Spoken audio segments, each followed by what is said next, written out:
The commander of this flight is Captain Kenji Milan, assisted by First Officer Jan Chua, and I am a senior cabin crew Cassandra, together with me are cabin crew Erica, Jem, and Mark. This flight will take 45 minutes. Please put your seat upright, ensure your seatbelt is securely fastened, stow your tray table and open your window shades. Kindly switch off all electronic devices to flight mode.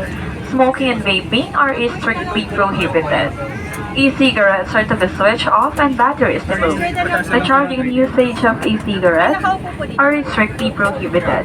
And dear guests, please keep an eye on your personal belongings and inform your crew members if you notice anything unusual. Thank you.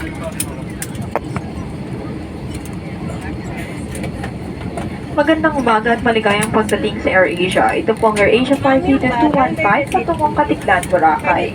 Ang flight na ito ay pinangungunahan ni Kapitan Kenji Milan sa tulong ni Unang Opisyal Jan Chua at ako po si Cassandra, ang iyong senior cabin crew kasama sina cabin crew Mark, Jem at Erica. Po ay lilipad ng 45 minuto. Pinakikiusapan ng lahat ng panauhin na ituwid ang mga sandalan, tiklupin ang mga mesa, buksan ng tabing ng mga bintana at ikabit ang seatbelt. Sa mga oras na ito, mangyari lamang na ilagay ang lahat ng electronic devices sa flight mode.